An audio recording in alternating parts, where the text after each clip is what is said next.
Heading लिखो, दो आवेशित चालकों को दो आवेशित चालकों को एक दूसरे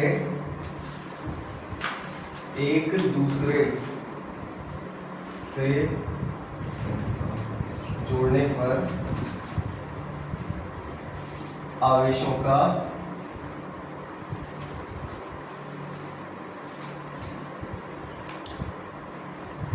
पुनर्वितरण उभयनिष्ठ विभव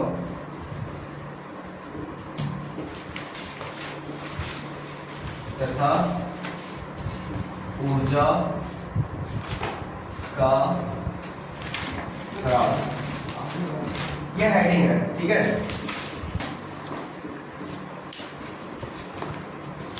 दिख रहा है क्या इसमें? सही दिख रहा है ना? चलो ठीक है, ये बेसिकली तुम ही लोगों के लिए है, सही है, या और लोग जो भी देखेंगे उनके लिए हो जाएगा, लेकिन मेरा पर्पज यह है कि तुम लोगों के लिए हो जाएगा, कितनी बार भी देखना चाहो उसके लिए। तो देखो, दो आवेशित चालकों को एक दूसरे से जोड़ने पर आवेशों का पुनर्वितरण उभयनिष्ठ विभव और ऊर्जा का ह्रास। अब आवेशित चालकों को आपस में जोड़ना, पहले भी पढ़ा है ये कभी या नहीं पढ़ा है?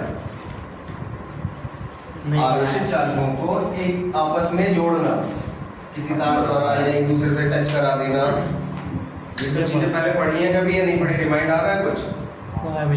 बताओ आप पढ़ा।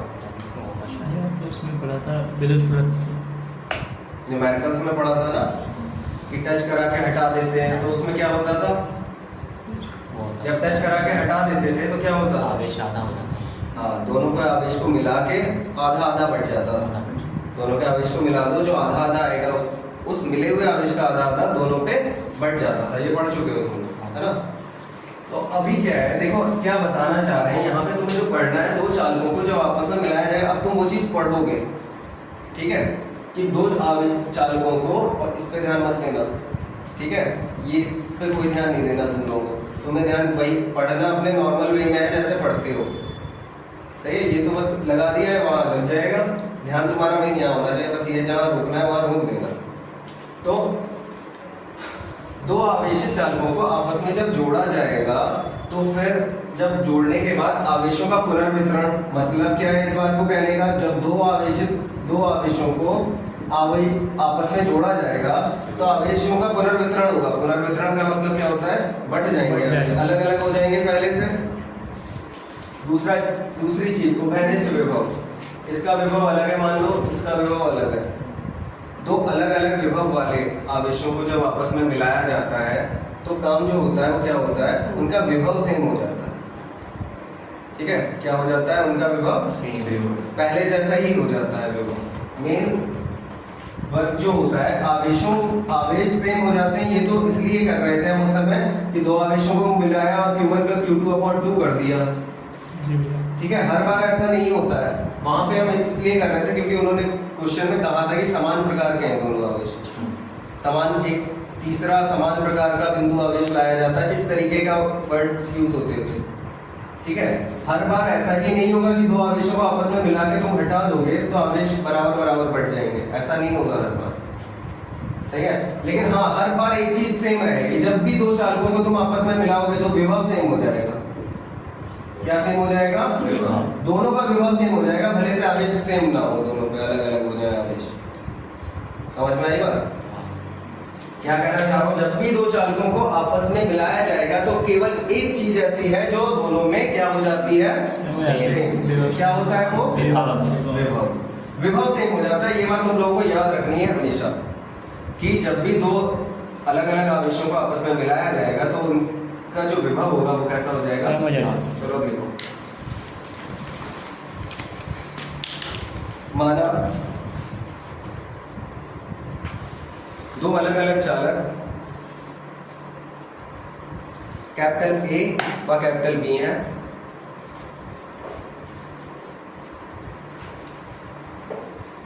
जिनकी धारिताएं जिनकी धारिताएं क्रमशः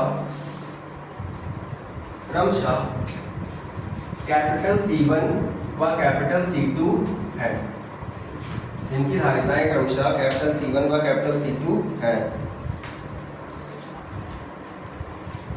ठीक है, इन्हें अब यहां से तुम भी करो आगे।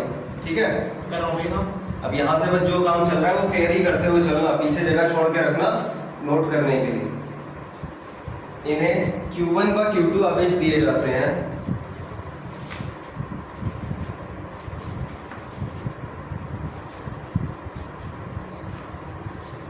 तब इनके विभव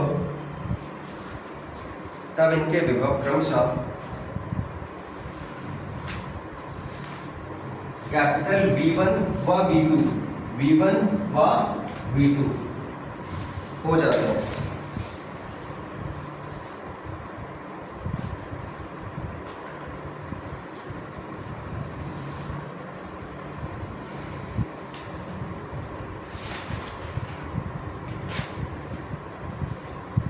ठीक है, V1 व V2 हो जाते हैं। दो चालक हैं, एक है A, दूसरा क्या है B। B। ठीक है, दो चालक हैं, एक A है दूसरा है B। ठीक है, इन्हें क्रमशः कितने इनकी धारिताएं क्या क्या है C1 व C2। इन्हें आवेश कितने दिए गए Q1 व Q2। ठीक है, तब इनके विभव क्या क्या हो गए V1 व V2। तब Q1 बराबर क्या होगा, कोई बताएगा मुझे? CV2। C1 V1 जी भैया। Q इक्वल टू CV होता है। जी भैया। तो आवेश Q1, इस पे जो आवेश आया होगा Q1 वो कितना होगा C1 V1 एंड Q2 जो होगा वो कितना C2 होगा V2। अब इन्हें जोड़ा नहीं गया है आपस में, तब इस पे कितना आवेश है Q1, इस पे आवेश है Q2 और Q1 बराबर कितना होगा C1 V1, क्योंकि इस पे विभव कितना है B2। C2 V2, इस पे जो आवेश है वो Q1 equal to C1 V1 है, इस पे जो आवेश है Q2 बराबर C2 V2 है। अब इन्हें जोड़ा नहीं गया है। ठीक है, अब इन्हें आपस में जोड़ दिया गया। ठीक है, लिखो अब इन्हें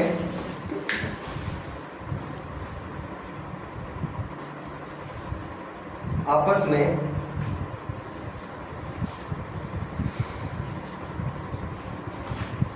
एक पतले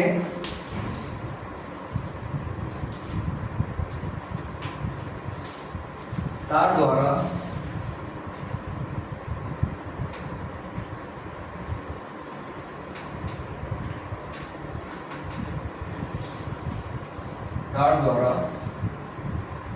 जोड़ दिया जाता है। यहाँ पे तार इस तरीके से दिखाते हैं, स्प्रिंग टाइप का। ठीक है, एक पतले तार द्वारा जोड़ दिया जाता है जिसकी धारिता नगण्य है, मतलब तार की कोई धारिता नहीं है। इसका मतलब क्या है, ये कहने का क्या मतलब है, कोई आवेश नहीं है। हाँ, मतलब वरना जोड़ने से क्या होता, कुछ आवेश ये रख लेता, असर पड़ जाता ना। फिर इससे जो सिस्टम हम बनाना चाह रहे हैं कि दोनों का आवेश वितरित होगा, पता चला थोड़ा आवेश ने रोक लिया, थोड़ा ऐसे दे दिया, थोड़ा ऐसे दे दिया, 3 भागों में बट गया जो 2 भागों में बटना चाहिए था, है ना। तो तार की धारिता जो है वो कैसी है, नगण्य। ऐसे तार द्वारा जोड़ा गया है जिसकी धारिता नगण्य है। तो अब देखो होगा क्या, यहाँ लिखो माना आवेश Q1 V1 से बड़ा है, Q1 Q2 से बड़ा है, आवेश Q1 is greater than Q2, ये माना है हमने।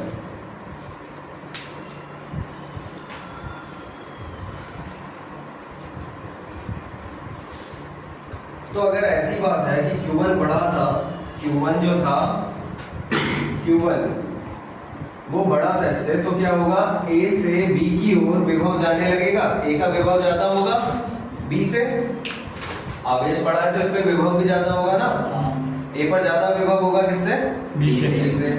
ठीक है, तो क्या होता है, A से B की ओर आवेश गति करने लगता है। ठीक है, देखो तब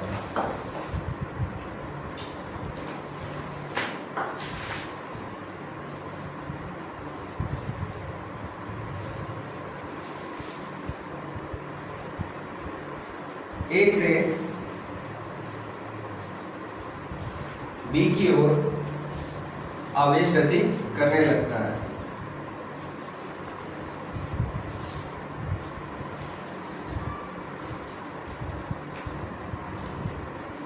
क्योंकि ए का विभव बी से ज़्यादा ज्यादा होगा, क्योंकि ए का विभव बी से ज्यादा होगा।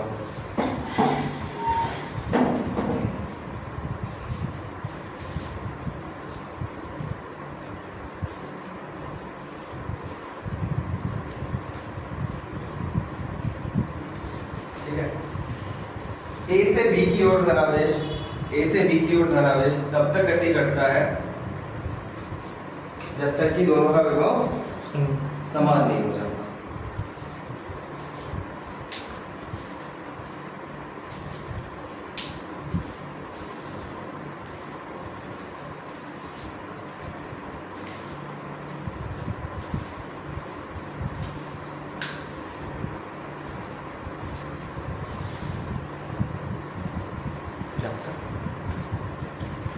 दोनों का विभव समान।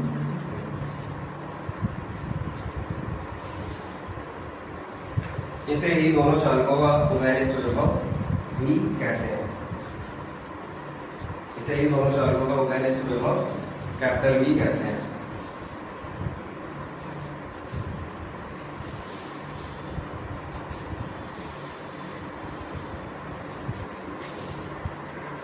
ठीक है, तो क्या है, अब समझ लो जरा, इसे समझना इंपॉर्टेंट है। आवेश Q1 बड़ा था किससे? Q2 से। इसका मतलब इसका विभव जो होगा V1 वो भी बड़ा होगा V2 से। तो A से B की ओर धनावेश गति करने लगता है और करता जाता है। कब तक करेगा गति ये? जब तक कि दोनों के विभव जो कि अभी अलग अलग दिख रहे हैं कैसे ना हो जाए, एक समान ना हो जाए। एक समान होने के बाद मान लो दोनों के विभव क्या हो गया? V। एक समान हो जाएगा ना विभव, जितना विभव इसमें होगा उतना ही विभव इसमें हो जाएगा, वो क्या हो जाएगा? एक समान। तब तक गति करेगा आवेश। देखो हमेशा आवेश जो है ऊंचे विभव वाली वस्तु से नीचे विभव वाली वस्तु की ओर गति करता है। और कब तक गति करता है? जब तक कि दोनों पर विभव एक समान ना हो जाए। ठीक है, अब एक समान विभव जो होगा V, वही क्या कहलाएगा? उभयनिष्ठ विभव कहलाता है। अब इस स्थिति में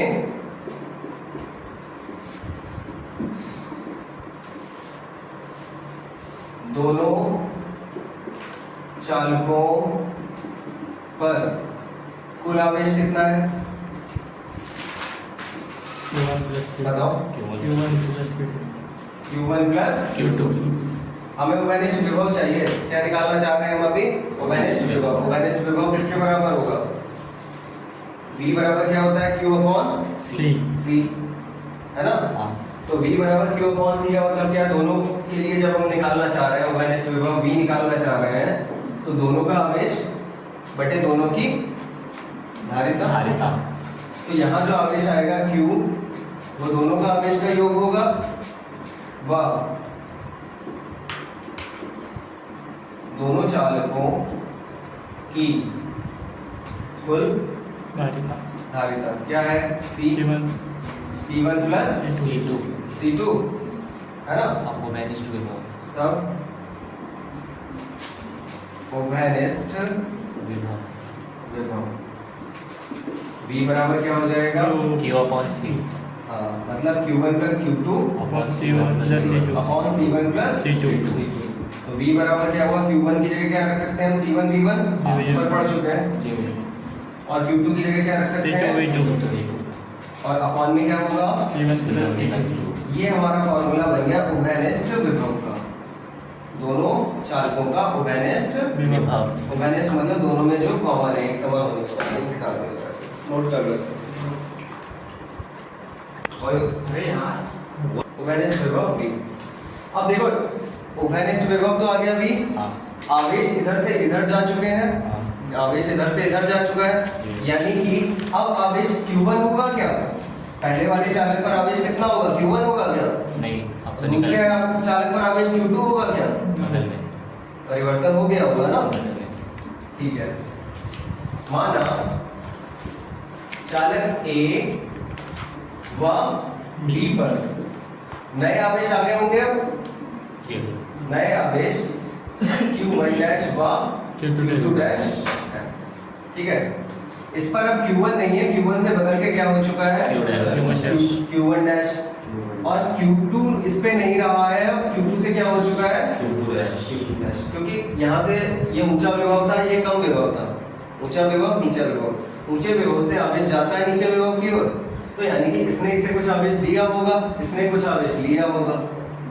हमने ये माना था कि ये वाला ऊंचे विभव पे है, ये वाला नीचे विभव पे, तो यहाँ से इधर की ओर आवेश गया होगा, तो इसने कुछ आवेश इसे दिया होगा और इसने कुछ आवेश लिया होगा, यानी कि इसका आवेश कम हो गया, Q1 डैश हो गया होगा, और इसका आवेश बढ़ के कितना हो गया होगा, Q2 डैश। समझ में आ गई बात। तो Q1 डैश जो है हमारा वो किसके बराबर होगा, Q इक्वल टू, तुमने फॉर्मूला पढ़ा क्या होता है, CV, C धारिता और V विभव। विभव। तो Q1 डैश इक्वल टू क्या होगा, अब जो स्टेज है, अब तार द्वारा जोड़ने के बाद जो स्थिति बनी है उसमें विभव कितना है, बी है, दोनों पे ही भी है ना।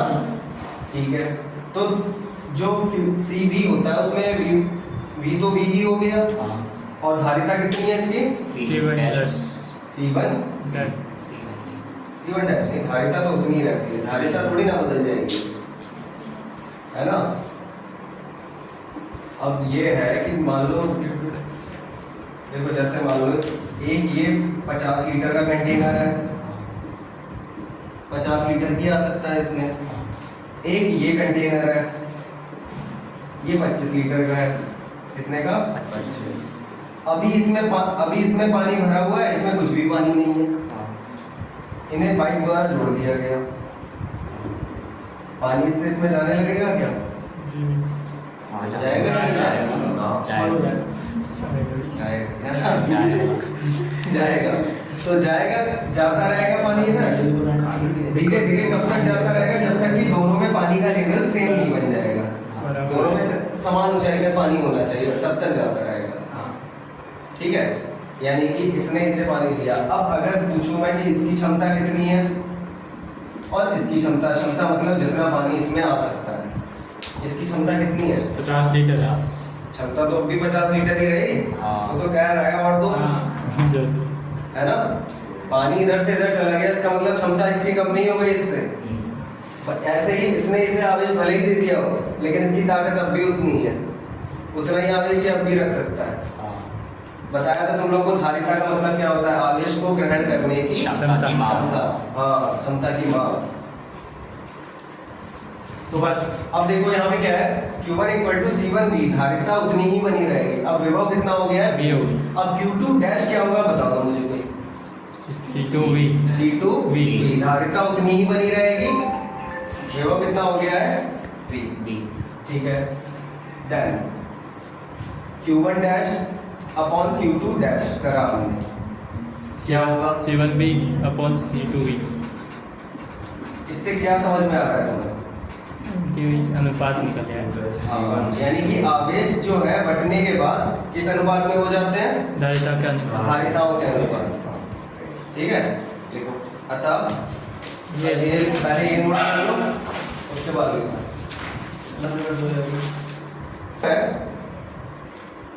आवेश किस अनुसार बढ़ जाते हैं, धारिताओं के अनुसार। ठीक है, लिखो।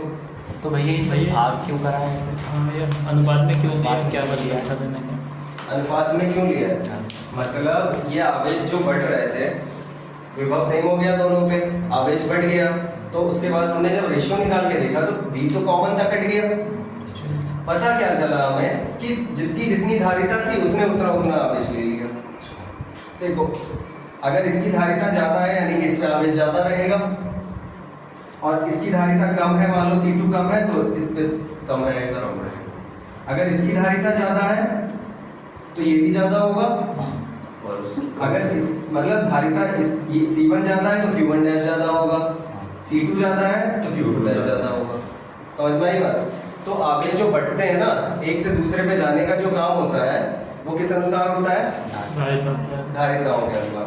कहने का मतलब यह है, मान लो इन पे जो आवेश था 60 कूलम इस पे था, 80 कूलम इस पे था, ठीक है? नहीं भैया उल्टा वॉलेट ए पे ज्यादा। चलो कुछ नहीं, हमने मान लिया, चलो इससे ज्यादा कर देते हैं। 100 इस पे 100 था मान लो, इस पे 80 था, ठीक है? अब इसकी जो धारिता थी वो थी 15 और इसकी जो धारिता है वो है 20। तो 15/20 क्या होगा? 5 या 15, 5 और 20, 3 अनुपात 4। चलो ये थोड़ा अच्छा है। तो जो टोटल आवेश है, ठीक है, वो 3:4 में ही बटेगा। कहने का मतलब यह है कि पहले चालक में आवेश कम रहेगा, दूसरे चालक में आवेश ज्यादा रहेगा। भैया धारिता आपने कम क्यों लिए जब आवेश ज्यादा है? ऐसे ले लो, मान लो ये 15 दूनी 30, सही है? इसकी धारिता 30 है, इसकी धारिता 15 है। अब इनका अनुपात निकालो, 1:2, ठीक है? 1:2 में बटेगा, यानी कि इसमें 1 होगा तो इसमें उसका दुगना होगा। तो अगर हम 100 और 80, 180 होता है, 180 को तोड़ना चाहे तो 1/3, 3 छंग 18। देखो इस वाले पे 60 कूलम रहेगा और दूसरे वाले पे कितना हो जाएगा? 120 कूलम। टोटल वही है। क्या समझ में नहीं आया बताओ? यही नहीं आया था कि इसे भाग क्यों कर रहे हैं? भाग इसलिए करा है कि ये जो आवेश बढ़ जाता है ना दोनों पे, वो किसके अनुसार बढ़ रहा है, किस रूल के अनुसार बढ़ रहा है? तो क्या जिसकी जितनी धारिता वो उतना आवेश ले लेगा अनुपात में, सही है?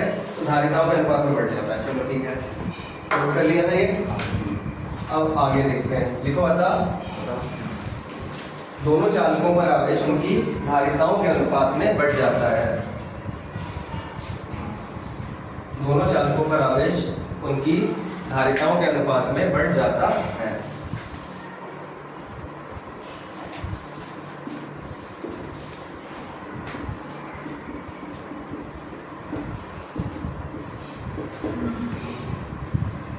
अब अगर मैं तुमसे पूछूं,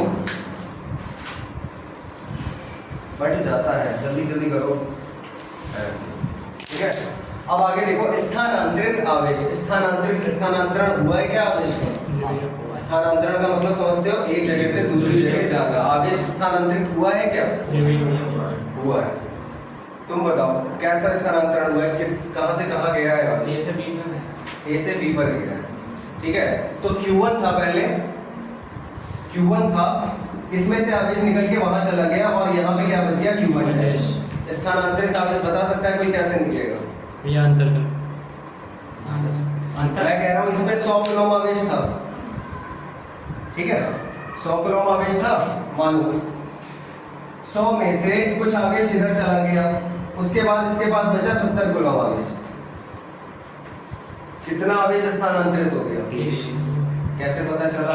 माइनस 100 में से 70 को Q1 था, Q1 डैश बचा है। क्या करेंगे? किससे किसे? Q1 से Q1 डैश। तो स्थानांतरित आवेश जो होगा यहाँ पे, कितना आवेश चला गया ये कैसे पता करेंगे? देखो Q है, उसमें से जो अब बचा है आवेश इसके पास, उसे घटा दो, पता चल जाएगा कितना आवेश चला गया। तो Q, अब इस Q कितना था? C1 V1 CV1 अब एक चीज है यहाँ पे, C1 V1 और V की वैल्यू हम निकाल चुके हैं। वो क्या थी? C1 प्लस C2 नहीं, क्या थी? C1 C1 V1 C1 V1 plus C2 V2 upon C1 plus C2। ठीक है, इसकी इधर मल्टीप्लाई करेंगे, C1 V1 गुणा C1 plus C2, cross multiply हो जाएगी, minus C1 V1 C2 V2 और अपॉन में क्या आ जाएगा? C1 प्लस C2 मल्टीप्लाई करो, 2 को C1 स्क्वायर V1 है ना, और C1 C2 V1 V1 minus C1 square B1 B1 minus और minus C1 B1 C2 V2 देखो यहाँ पे अगर कुछ कैंसिल हो रहा हो तो उसे हम कैंसिल भी कर सकते हैं। तो स्थानांतरित आवेश जो है C1 स्क्वायर कैंसिल C1 का स्क्वायर और B1 कैंसिल डेल्टा क्यू कह दिया हमने इसे, ठीक है। स्थानांतरित मतलब डेल्टा। तो स्थानांतरित आवेश जो है वो क्या, देखो C1 C2 V1 C1 C2 V1 cut जाएगा, ये भी कैंसिल हो रहा है, ये भी कैंसिल हो रहा है। ये भैया हाँ भैया फर्स्ट और थर्ड भैया फर्स्ट और थर्ड हो रहा है, सेकंड और फोर्थ नहीं हो रहा है। B2 है ना उसमें। अच्छा ठीक है, C1 C2 V1 नहीं हो रहा है कैंसिल, कैंसिल हो रहा है C1 square V1 C1 square. तो अब देखो उन दोनों में जो कॉमन आ जाएगा वो क्या है, C1 C2 V1 minus V2 upon C1 plus C2 ये स्थानांतरित आवेश का फॉर्मूला होता है। नोट डाउन करो स्टार्ट तो कर इसे।